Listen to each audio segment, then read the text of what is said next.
Shalom, welcome back. We are now picking up in chapter 6 of Ancient Israel's Faith and History by George Mendenhall. We're going to be looking at Josiah and the reforms that he made, and this is going to be entering into the second traditional period, and the subtitle from Professor Mendenhall is The Troubling Legacy of the Monopoly. I find it kind of appropriate. Somebody actually mentioned Josiah in the comments of the previous video, and Josiah is a reign that I've always been a little confused about, how it was that he seemed to be so righteous, and then of course he ended up dying in battle, and it didn't really fit what you would expect. And so Professor Mendenhall has his own view on Josiah. And so maybe if we look at what he sees in the story of Josiah, maybe it'll shed a little bit of light onto why things worked out the way it did with him. Here again is a picture of the book. You can find it on Amazon, or there's a link in the description of this video so that you can download it for free. And going back to the introduction to the book, he discussed 5 different phases that religions go through as they develop. And so the traditional period is the 4th phase. And so this is the second of the traditional period of the religion of Moses, we could essentially say, the Sinai covenant. So, picking up in chapter 6, it says, despite his military buildup, Solomon failed to maintain much control over such outlying territories as Aram or Damascus and Edom. The financial setback caused by the loss of their tax revenues was probably a major reason for the disastrous policies of his son and successor, Rehoboam. And you can see 1 Kings 12 for that story. Rehoboam's senior advisors recognized, and he clearly did not, that these were desperate times.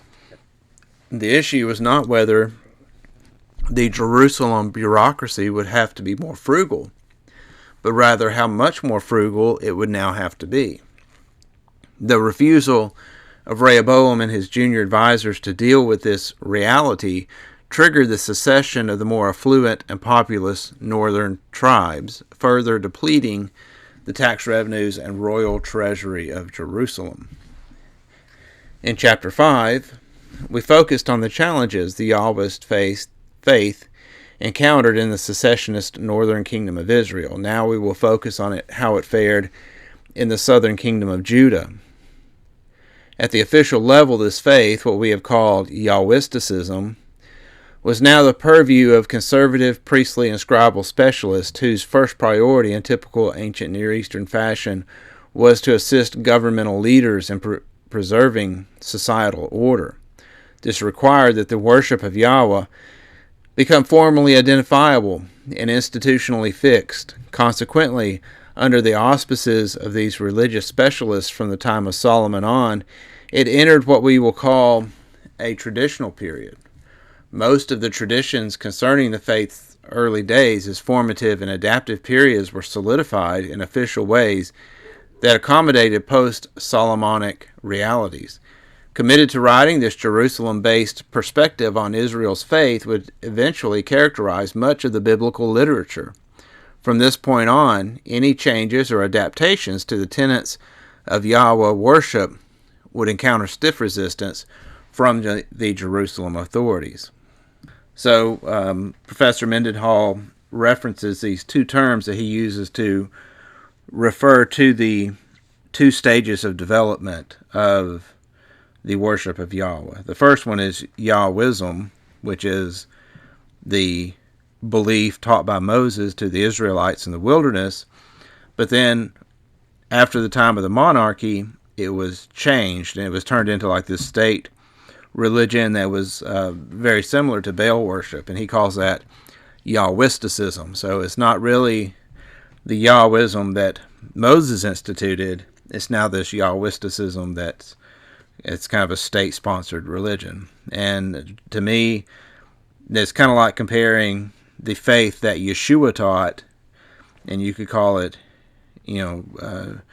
Yeshuaism, and then Paul came along and changed it into this whole different animal, and you could come up with a different name for that. And generally, it's just called Christianity, but it has nothing or very little to do with Christ. It's Christian in name only. Essentially, it's really the worship of Paul. So it's the same way with Yahwism versus Yahwisticism. So Yahwism is the worship of Yahweh. Yahwisticism is the worship of the temple and the state, and this so-called faith in God's chosen people type of thing. So it's really concerning Yahweh, but only in name. It's not really about him. The loss of its northern territories meant that the Jerusalem regime was comparatively slow to recover economically. By the 8th century BC, some prosperity had returned to Jerusalem, suggested by the expansion of the city to the hill west of the city of David. The incessant rivalries among Judah, Israel, and their neighboring state played into the hands of the Assyrians to the east. Although a coalition of these states had managed to slow the Assyrian advance in 853 BC, they were less successful when the Assyrians returned a century later. The westward expansion of the Assyrian Empire intensified after 745 BC. The smaller states of Syria, Palestine, and Transjordan scrambled to forge coalitions, hoping that treaties and alliances could save the state. Two of these states, Aram, or Syria, led by King Rezin of Damascus, and Israel, led by King Pekah of Samaria, tried unsuccessfully to draw Ahaz, the recently crowned king of Judah, into their anti-Assyrian coalition. The two then began plotting against him, hoping to topple Ahaz and replace him with a king more committed to war against Assyria. These international tensions are referred to as the Syrio-Ephraimite War of 734 BC. The prophet Isaiah appeared in the midst of this crisis, eager to give Ahaz a sign that Yahweh would not abandon him. Referring to a well-known woman who was at the time pregnant, Isaiah reassured Ahaz that Yahweh would honor the covenant with David, in which Yahweh pledged that the throne would always remain with David's descendants. Therefore Yahweh himself will give you a sign. Look, the young woman is with child and shall bear a son, and shall name him Emmanuel. For before the child knows how to refuse the evil and choose the good, the land before whose two kings you are in dread will be deserted. In other words, within a few years, the crisis will have passed. Those who conspire against Ahaz will be gone, and the throne of Judah will remain securely with the dynasty of David. The name of the child to be born was symbolic. Emmanuel means Yahweh, or God, is with us. So, this was not really like a future dated prophecy kind of thing. That prophecy was going to be fulfilled in the days of Isaiah. In fact, I think it was Isaiah's wife that was the woman who was pregnant. So the point was, it was not about something several hundred years in the future, like the birth of Yeshua. It was about the birth of this child back then in that day. There are numerous problems of interpretation associated with the significance and context of this prediction, particularly concerning the identity of the pregnant woman in question. But whoever she was, Isaiah's prediction turned out to be more or less accurate. Within 12 years, both Damascus and Samaria lay in ruins. But the pragmatic Ahaz had apparently doubted Isaiah's prophecy and had chosen to respond less as a Yahwist and more as a politician, trusting in political alliances rather than Yahweh's movement in history. He offered tribute to the Assyrian king as a token of his submission, thus guaranteeing that the Assyrians would help rescue him from his foes in Damascus and northern Israel. At the same time, this action demonstrated Ahaz's commitment to a political definition of the Israelite community as opposed to a religious one. In biblical parlance, he had trusted Assyria rather than Yahweh.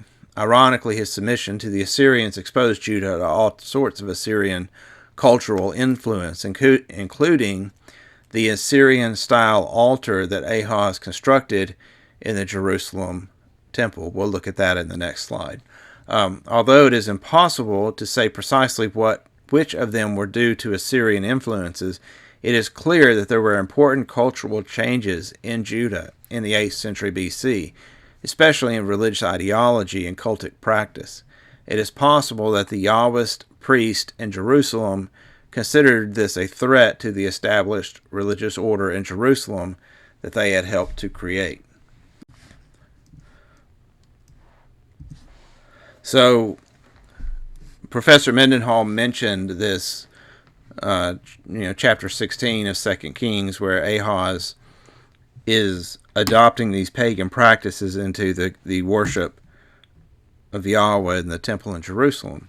And so when we talk about the things that Peter says in the Nazarene Acts about how these sacrifices and things were added after the fact to the worship of Yahweh by the priests, and we want to ask, well, how could that happen? How could this stuff be incorporated? How is it that Canaanite rituals could be incorporated into the worship of Yahweh?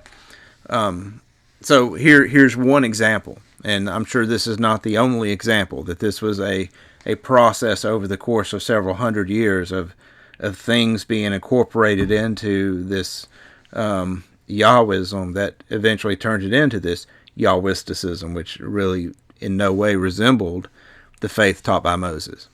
So 2 Kings 16:10, when King Ahaz went to Damascus to meet Tiglath-Pileser, king of Assyria, he saw the altar that was in Damascus. And King Ahaz sent to Uriah the priest a model of the altar and its pattern, exact in all its details. And Uriah the priest built the altar in accordance with all that King Ahaz had sent from Damascus. So Uriah the priest made it before King Ahaz arrived from Damascus. And when the king came from Damascus, the king viewed the altar. Then the king drew near to the altar and went up on it, and burned his burnt offering and his grain offering, and poured his drink offering, and threw the blood of his peace offerings on the altar. So, King Ahaz saw this really cool altar in Damascus, and he's like, man, I want one like that back home. And he sent the drawings and sketches and instructions back to Uriah the priest. And oh man, a priest would never compromise his religion, right? I mean, he would never allow the king to incorporate these pagan practices into the worship of Yahweh, right? Isn't that what we would believe? Well, you can see Uriah was like, oh yes, sir, and he got it done. He got it done before the king made it back from Damascus. And the king was able to walk right in with this new cool altar that he saw in Damascus, and now he's got one just like it. So this is how that stuff went down. This is how the corruption came in. This is just one instance of the corruption. They were already doing Canaanite pagan rituals. This just took it a step further. And the bronze altar that was before Yahweh he removed from the front of the house, from the place between his altar and the house of Yahweh, and put it on the north side of his altar. And King Ahaz commanded Uriah the priest, saying, on the great altar burn the morning burnt offerings, and the evening grain offerings, and the king's burnt offering and his grain offering, with the burnt offering of all the people in the land, and their grain offering and their drink offering. And throw it on it all the blood of the burnt offering, and the blood of the sacrifice, and the bronze altar shall be for me to inquire by. And Uriah the priest did all this. He said, yes, sir. You tell me to jump. I just want to know how high. How high do I need to jump for you, King Ahaz? The priests, they didn't care. They didn't care about preserving the religion the way Yahweh declared it. That they were in it for the money. They wanted their position of status. So if you've got a view of the temple priesthood and you think that they were the guardians of the true worship of Yahweh, they absolutely were not. Like, you can see it in Scripture. You can see it through the records that the archaeologists have dug up with the origins of where these Canaanite sacrifices came from. The priests didn't care. They weren't about preserving the Ten Commandments or the religion taught by Moses. They had their own religion that was much more profitable to instill in the people. And King Ahaz cut off the frames of the stands and removed the basin from them. And he took down the sea from off the bronze oxen that were under it and put it on a stone pedestal. And the covered way for the Sabbath that had been built inside the house and the outer entrance for the king he caused to go around the house of Yahweh because of the king of Assyria. So, whatever changes the king of Assyria wanted made, Ahaz took care of that stuff too.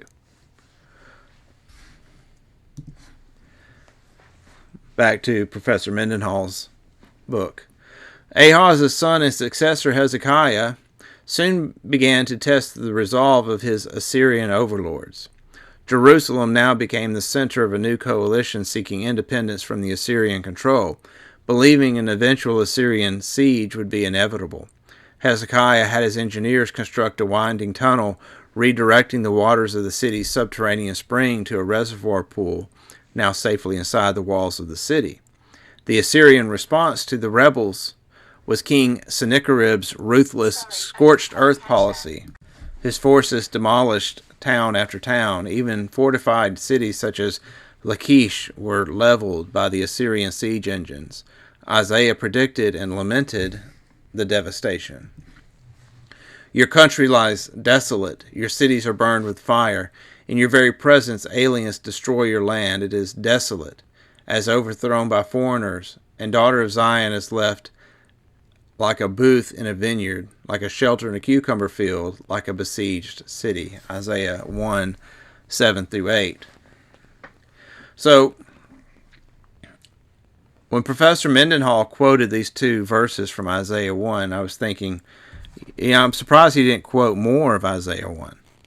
Because the first chapter of Isaiah is all about Yahweh's displeasure with this Yahwisticism, this sacrificial system that's been instituted by the king, by the priests, by those who are wanting to profit off of the people's devotion to Yahweh. The rebranding of Yahweh no longer as this suzerain king, but as a divine patron who would protect the city in exchange for the sacrifice of animals.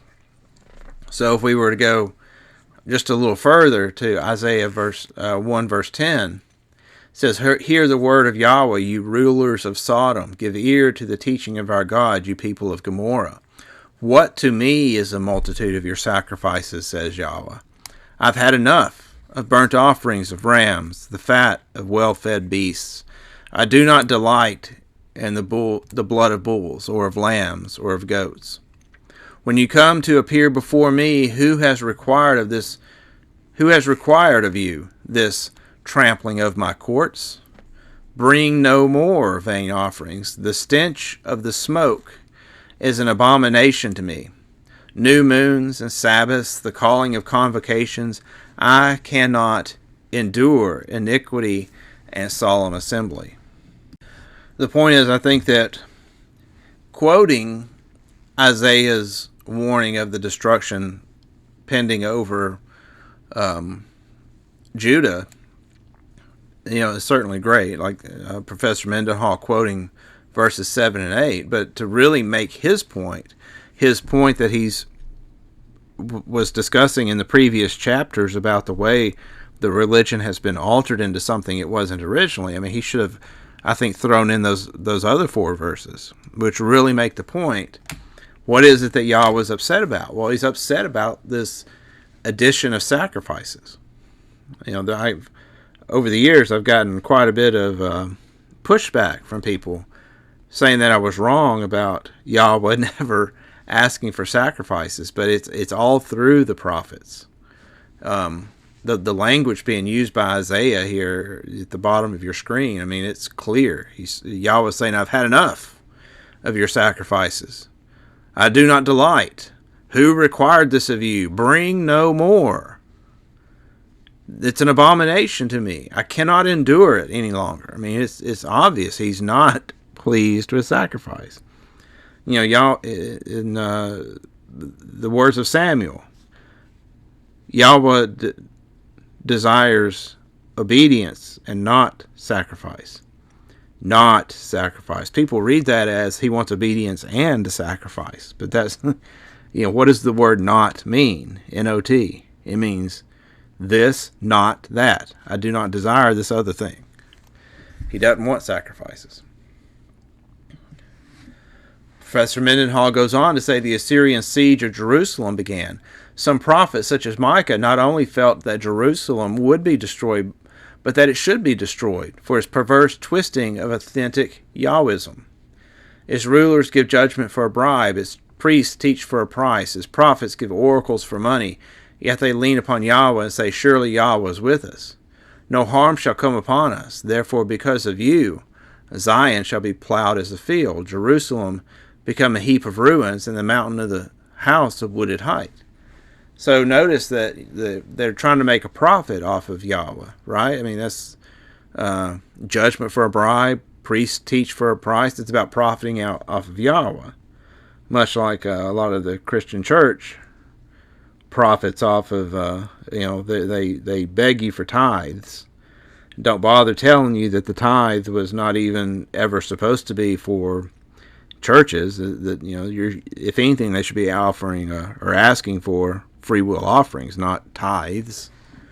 But I opened my Bible up to Micah chapter 3, and I was like, I wonder if Micah chapter 3 is like Isaiah chapter 1. Is it against sacrifices too? Is the message across these two references that Professor Mendenhall included in his book, or are they also anti-sacrifice?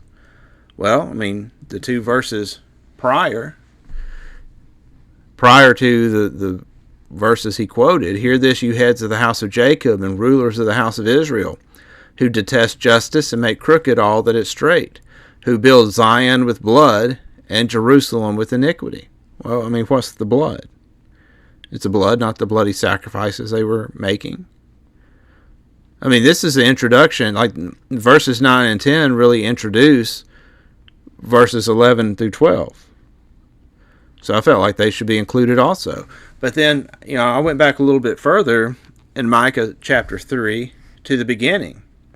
And the first 3 verses or so, I think they're also clearly against sacrifices. You usually see it translated. In verse 2, they add the word people, but if the people is not in the it's not in the Hebrew. It says, I said, hear you heads of Jacob and rulers of the house of Israel, is it not for you to know justice? Again, he keeps referring to justice in verse 1 and verse 9. You who hate the good and love the evil, who tear the skin from off them. Usually, a lot of these translations say from off my people, but my people does not appear in verse 2. You tear the skin off of them, and their flesh from off their bones. Who are they? Who eat the flesh of my people? No, I mean, like, listen to the rest of this verse. Does this sound like it's talking about people? Who eat the flesh of my people. Is there any reason to believe that there was cannibalism going on in Jerusalem? I don't think that there is. I don't think we could make a case from the text that there was cannibalism going on in Jerusalem. And flay their skin from off of them, and break their bones in pieces, and chop them up like meat in a pot, like flesh in a cauldron. Does that sound? Have we read? Like, I know there's child sacrifice going on in some parts of Judah, but does this sound like they're doing this to people? Flay their skin, break their bones, chop them up like meat. No, well, see, I looked up the word there for people is amim, and I honestly I've always thought amim meant people, plural, but it turns out, according to Strong's, the meaning could be people or a tribe or troops or attendants or what, or a flock. A flock. In fact, as I was looking into this word, Strong's 5971, it said that this word corresponds to what is used for the congregation in the New Testament, the Greek word, which is, of course, translated as flock.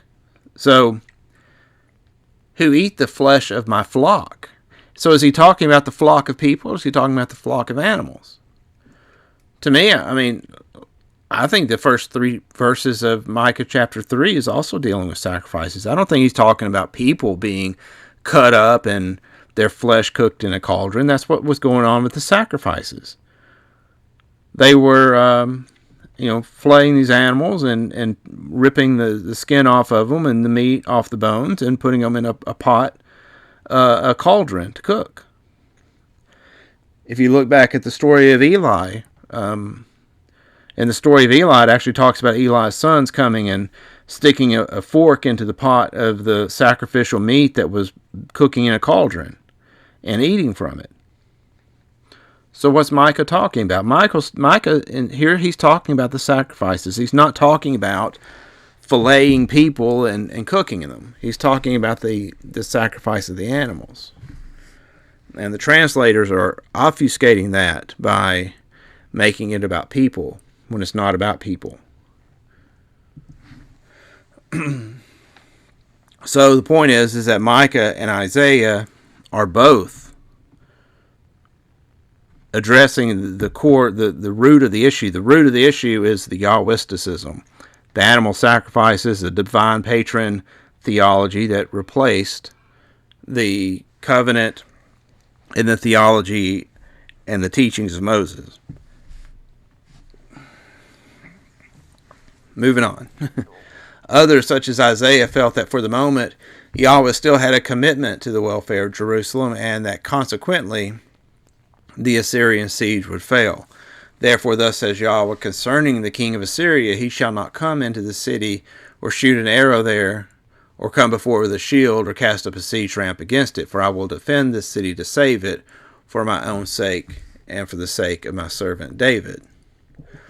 A deadly epidemic in the Assyrian camps, depicted in the Bible as an act of God, had forced Sennacherib to end the siege, but he had exacted a heavy fine from Hezekiah for his disloyalty.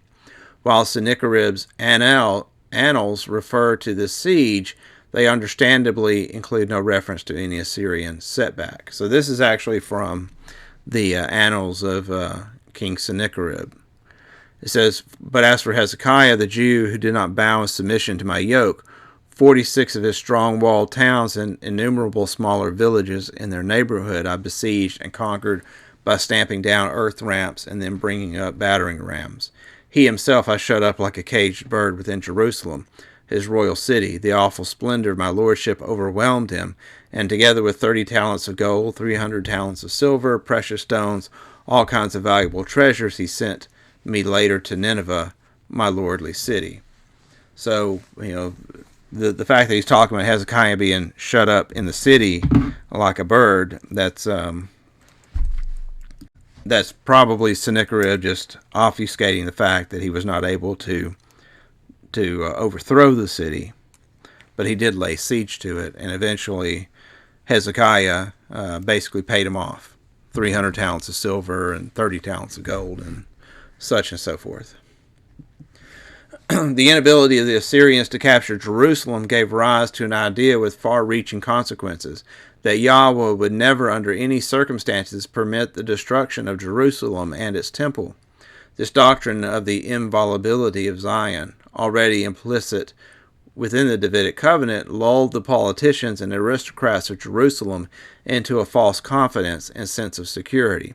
At a time when clerical leaders were eager to win their favor by promoting an upbeat religion of peace and prosperity, this triumphalistic posturing powerfully reinforced the notion that Yahweh was indeed the divine patron, or Baal protector of the state, a notion that actually found expression in a number of biblical psalms, apparently written at this time. This Judean Yahwisticism depicted a Yahweh who, when tested, would always protect his dynasty and holy city. The military defense of the Jerusalem state was Yahweh's highest priority, according to government officials.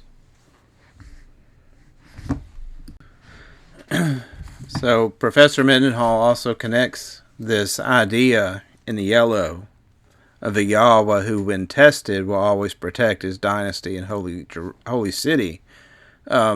He connects that to Yeshua's statement that one should not put God to the test in Matthew 4:7, which meant that one should not view God as a divine patron bound to protect the material welfare and interest of his devotees.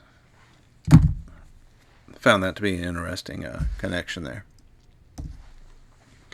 The birth of Hezekiah's eventual heir around the year 700 BC, a generation after the Assyrian destruction of the northern kingdom of Israel and soon after Jerusalem's deliverance from Sennacherib's siege, occasioned much public rejoicing.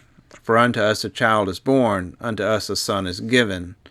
Isaiah saw this as a moment fraught with potential blessings for the people of Yahweh. His authority shall grow continuously, and there shall be endless peace for the throne of David and his kingdom. He will establish and uphold it with justice and with righteousness from the time onward and forevermore. The zeal of Yahweh of hosts will do this.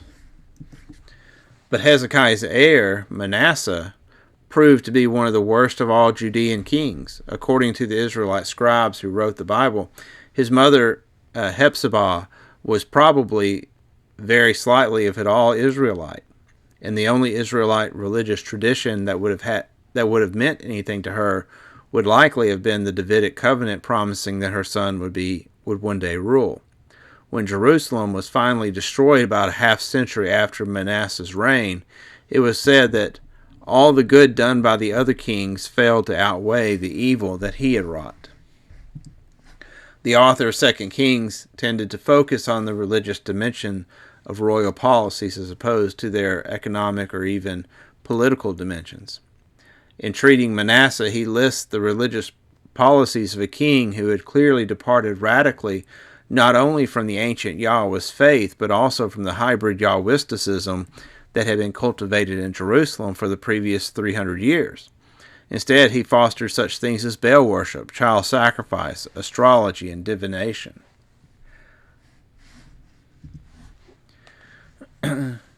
After the assassination of Ammon, the people of the land killed all those who had conspired against King Ammon, and the people of the land made his son Josiah king in his place.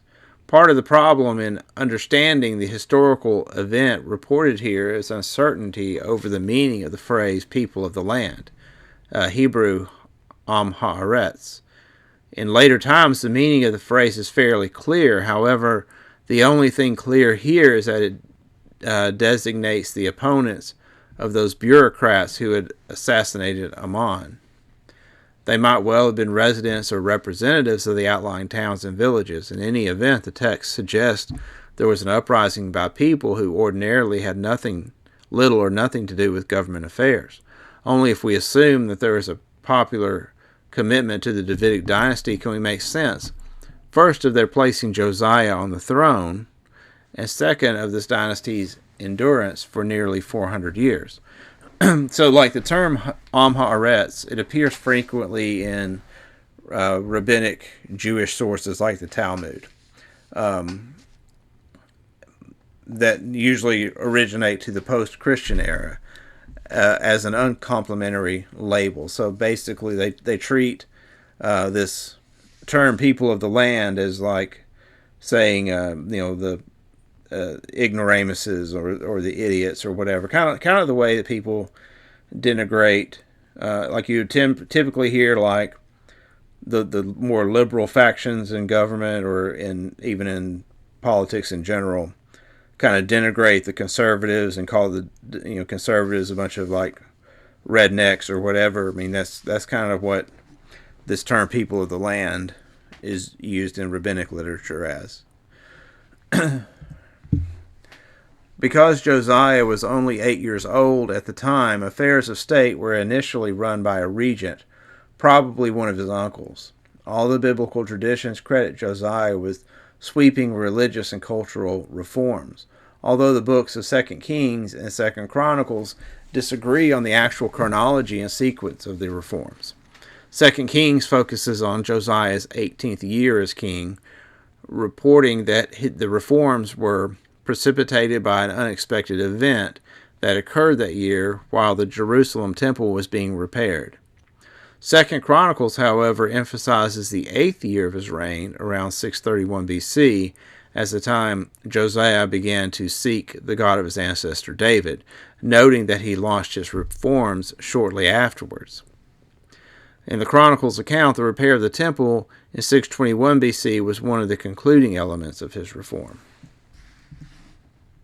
So this incident of finding the book of the law in the temple, the Bible presents it as a restoration back to earlier belief systems. Many of like modern textual critics believe that this was actually the book was more or less like planted there by someone attempting to reform the faith, but not necessarily about restoring it back to an earlier period, or it may more have had to do with just giving legitimacy to the desires of the current regime in the temple. But either way, it says, according to 2 Kings, Josiah's reforms did not begin in earnest until around 621 BC, when he was having Solomon's temple refurbished, a project which itself may have begun as a yearning for the old Yahwisticism of David and Solomon. Then, as we are told in 2 Kings 22, the project uncovered something unexpected. It says that the high priest said to Shaphan the secretary, "I have found the book of the law in the house of Yahweh." When Hezekiah gave the book to Shaphan, he read it, and then Shaphan the secretary came to the king and reported to the king, "The priest Hilkiah had given me a book." Shaphan then read it aloud to the king. So it's like, was this something that the priest Hilkiah was doing as a way of influencing the king? Like, did he really just find the book, or did he write the book himself and then make sure that the king got a copy of it? That's kind of the question. When the king heard the words of the book of the law, he tore his clothes. The tearing of garments was a sign of grief and shock, a deep reaction of utter dismay. Something in the book of the law clearly unsettled Josiah. Ensuing events suggested that he perceived an enormous gap between the operating ideology of his kingdom and the contents of this book, which almost all scholars today believe was the core of the biblical book of Deuteronomy.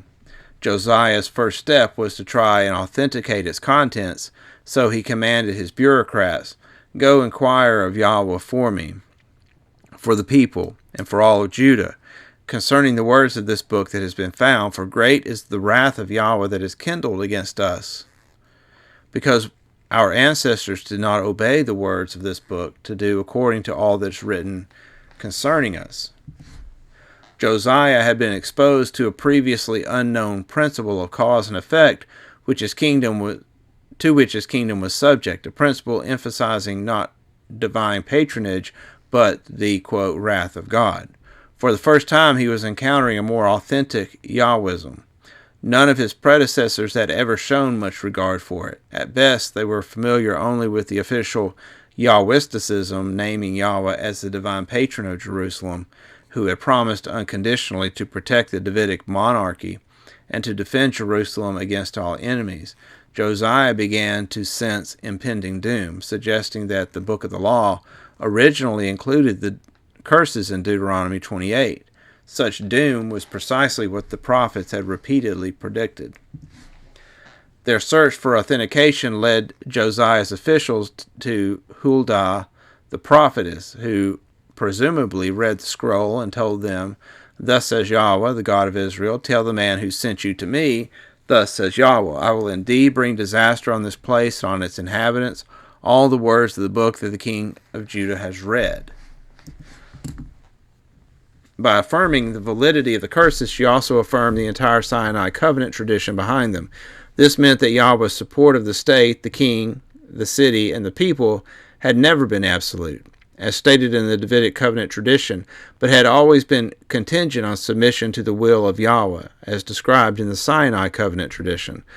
Huldah then described the pagan religious activities that would justify the oncoming doom, concluding with a personal message to Josiah. "Because your heart was penitent, and you humbled yourself before Yahweh, and because you have torn your clothes and wept before me, I also have heard you, says Yahweh.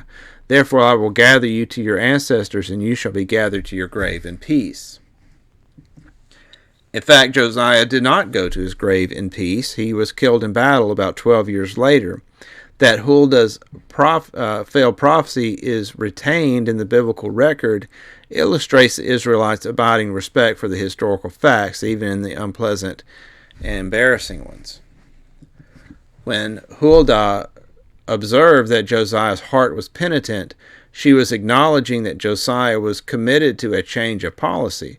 Repentance means a reorientation of a value system and redirection of choices and actions consistent with those values. This is precisely what the biblical narrative goes on to depict. So in other words, repentance is about changing your action, turning and going a different way. It's not about just saying I repent and then continuing to live a life of sinfulness. The king went up to the house of Yahweh, and with him went all the people of Judah and the inhabitants of Jerusalem, the priests, the prophets, and all the people, both small and great. He read in their hearing all the words of the book of the covenant that had been found in the house of Yahweh. The king stood by the pillar and Yekarot et Habarit before Yahweh to follow Yahweh, keeping his commandments and his decrees and his statutes with all his heart and all his soul, to perform the words of this covenant that were written in this book. All the people Ya'amod Babarit. The Hebrew phrase Yekot et Habarit, or as the NRSV says, he made a covenant, actually has nothing to do with a covenant in the usual sense of two parties forming a pact through an oath made binding by some solemn or religious or symbolic act. Josiah simply made a vow to abide by the words of the book, discovered in the temple. Likewise, the people were not entering into a covenant. The phrase Ya'amod Babarit, where the NRSV says they joined in the covenant, is misleading. Literally, it means they stood by the vow. In other words, they signaled approval of Josiah's avowed intention to implement the policies outlined in the recently discovered book. In fact, Josiah probably convened the people precisely to gauge the level of their support for this change in policy, a change that would affect the official way Yahweh was viewed. After all, the people, the Am Haaretz, had helped to bring him to power. According to 2 Kings 23, Josiah's reforms began in Jerusalem and Judah proper. After destroying the religious paraphernalia of Baal, Ashtoreth, and the host of heaven that had been placed in the temple of Yahweh, he deposed the idolatrous priest, Hebrew Kamarim, whom the kings of Judah had ordained to make offerings in the high places at the cities of Judah and all around Jerusalem. This was a well-established class of Canaanite priests, mentioned in the late Bronze Age Amarna letters, endorsed by the Israelite royal establishment in Jerusalem, but condemned by Israelite prophets such as Hosea and Zephaniah as a threat to Yahweh's values. So again, where did the Canaanite practices come from? Well, maybe from their Canaanite Kamarim that were being used to make offerings. Under the circumstances, one can understand why Josiah had to ascertain the level of support for their removal before actually deposing them. Fortunately for the Kamarim of Judah, there was little support for their outright execution, even though the book of the law apparently mandated it. The cleansing of the Jerusalem temple involved not only the removal of all the pagan ritual paraphernalia that had accumulated over the centuries, much of which was probably a vestiges of Manasseh's policy of cultural modernization. It also included the dismantling of all the houses of the Kedoshim that were in the house of Yahweh, where the women did the weaving for Asherah. Evidence from Mari and from as far away as India suggests that weaving women were often closely linked with prostitution. So in other words, the weaving women may have been an idiomatic expression for temple prostitutes. Not only are the nature and function of these Kedoshim debated, but the very translation of the word is problematic, since the word is the masculine plural form of Kedeshah, or female cult prostitute. It ought to be translated male cult prostitutes, which perhaps suggests some kind of ritual homosexual practices. Josiah also, quote, defiled the Topheth, where the aristocrats of Jerusalem sacrificed their surplus infants to Moloch. And there is an interesting reference, or an intriguing reference rather, to the removal of the horses that had been dedicated to the deified sun, and to the destruction of the chariots of the sun, recalling the Greek myths about the sun god Helios. All this is dramatic testimony to the fact that over the centuries, the policies, traditions, and value systems of the royal court in Jerusalem had become utterly estranged from the official Yahwisticism of David and Solomon, not to mention the more archaic Yahwism associated with the Exodus and Mount Sinai. According to 2 Kings 23, even the Passover, a festival celebrating the Exodus from Egypt, had not been celebrated there in the capital for almost 400 years. And as I mentioned before, there does seem to be some circumstantial evidence that the Passover may have originally been a pagan practice in Egypt that was adopted by the Israelites. There were also international geopolitical ramifications to these reforms. Josiah defiled the high places that were east of Jerusalem, which King Solomon of Israel had built for Astarte, the abomination of the Sidonians, for Hamash, the abomination of Moab, and for Milcom, the abomination of the Ammonites. This was Embassy Row in ancient Judah. The destruction of these shrines and embassies constituted a severing of the network of political alliances that had previously constituted Judean foreign policy. The kingdom of Judah repudiated all international obligations and commitments. A new political day was dawning. Josiah then ventured north into the territory of the old kingdom of Israel, which had been an Assyrian province since its destruction 100 years earlier, but the weakened Assyrians had now withdrawn, creating a power vacuum that Josiah sought to fill. He reserved his most savage acts for the priests he found there. They were slaughtered on their own altars. This was Josiah's double standard at work. The pagan priests in Judah, who enjoy some popular support, were not only spared but perhaps re-employed in other official capacities in Jerusalem, while the priests of Israel, who enjoyed no such support in the south, were exterminated. The slaughter of these priests and the centralization of ritual worship in the Jerusalem temple made it clear that Josiah's so-called reforms were actually little more than typical exploitation of religious tradition to consolidate political control. His destruction of northern shrines ended all rituals that might serve to solidify rival communities and solidarities. This was politically crucial.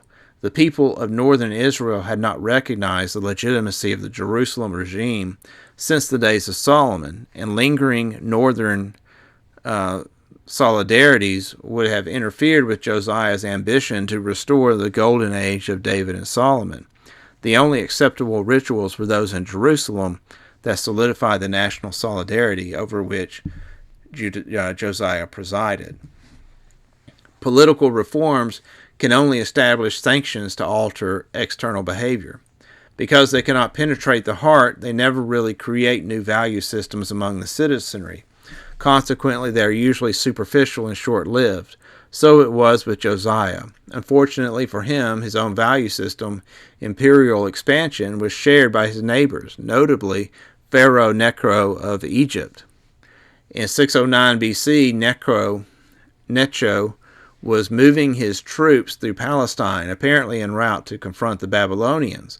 Perhaps perceiving Necho to be a threat to Judean imperial interest, Josiah mobilized his army against him, but was himself killed in battle.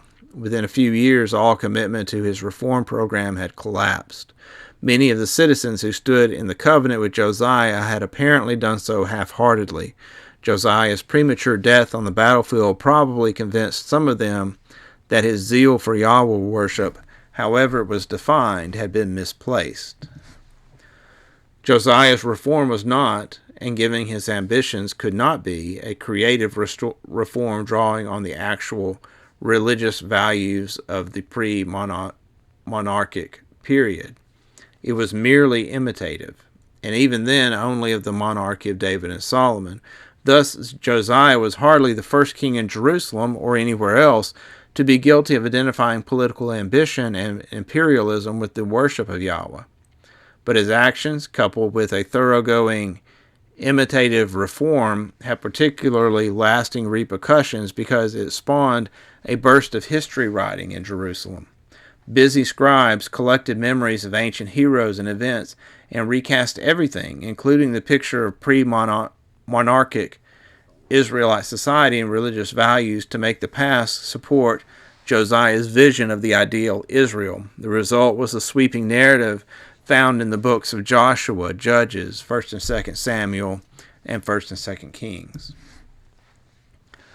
This blending of the pre-monarchic faith of Sinai with narrow, ambitious nationalism and imperialism introduced terrible and tragic religious confusion into the biblical tradition, permanently etching in many people's minds the notion that Yahweh was, from the beginning, the God of one particular nation and one group of people.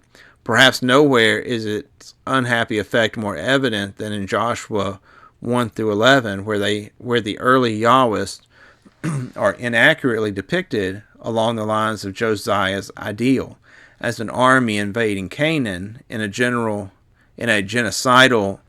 campaign to gain control of territory promised them by their God.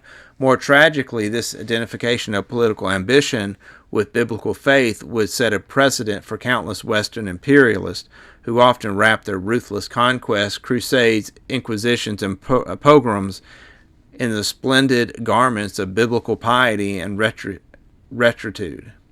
These echoes of Josiah's reforms still reverberate today. And I would say that you could also certainly include the stealing of the land in the ancient Near East, in the modern Near East, from the Palestinians. So what's going on over there now, this whole conflict between the Edomites and the Palestinians, a lot of that is justified by using passages like Joshua 1 through 11. If the biblical prophet Jeremiah were impressed with Josiah's religious reforms, he never let it show. Many Judeans undoubtedly congratulated themselves that there was no longer any traffic for the likes of the Kamarim and the Kedeschim. But they failed to understand that Yahwism had never been about such superficial ritual matters per se.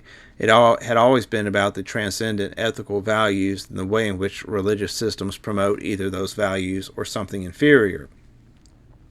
Like prophets before him, Jeremiah noted the widespread neglect of the old Yahwist religious ethic. While many of his contemporaries countered that things were not all that bad, had not all the pagan religious influences been removed? Had not Yahweh demonstrated a century earlier during the siege of Sennacherib that his highest priority was the military defense of the kingdom, especially Jerusalem? Were not people worshiping in the temple of Yahweh? The good feelings all this generated became proof for many people that at the last the true faith had triumphed.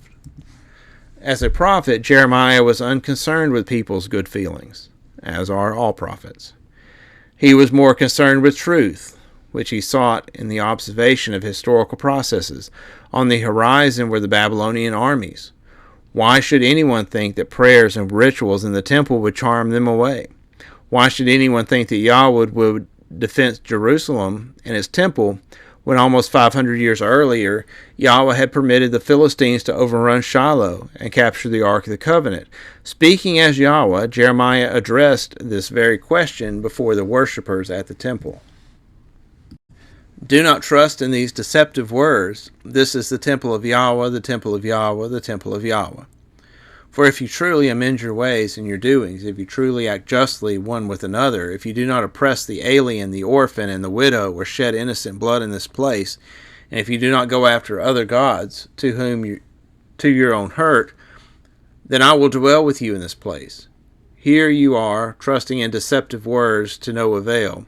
Will you steal, murder, commit adultery, swear falsely, make offerings to Baal, and go after other gods that you have not known, and then come and stand before me in this house which is called by my name, and say, we are safe, only to go on doing all these abominations? Go now to my place which was in Shiloh, where I made my name dwell at first, and see what I did to it for the wickedness of my people Israel. And now, because you have done all these things, I will do to the house that is called by my name, in which you trust, just what I did to Shiloh. And I will cast you out of my sight, just as I cast out your kinfolk, all the offspring of Ephraim. Like other prophets, Jeremiah criticized international alliances concerned only with rescuing the political organization. He was also sharply critical of the official Yahwisticism that declared the social order to be healthy and secure. He lamented the fact that too many of his contemporaries viewed their religious obligations as ritual, not ethical in nature. What then do you gain by going to Egypt to drink the waters of the Nile? Or what do you gain by going to Assyria to drink the waters of the Euphrates? You shall be put to shame by Egypt, as you were put to shame by Assyria. For Yahweh has rejected those in whom you trust, and you will not prosper through them. For the house of Israel and the house of Judah have been utterly faithless to me, says Yahweh. They have spoken falsely of Yahweh, and have said, he will do nothing. No evil shall come upon us, and we will not see the sword or famine. The false prophets are nothing but wind, for the word is not in them. For scoundrels are found among my people. They take over the goods of others. They know no limits of deeds of wickedness. They do not judge with justice the cause of the orphan, to make it prosper, and they do not defend the rights of the needy. Shall I not punish them for these things, says Yahweh? And shall I not bring retribution on a nation such as this? Truth, revealed in the unfolding processes of history, won out.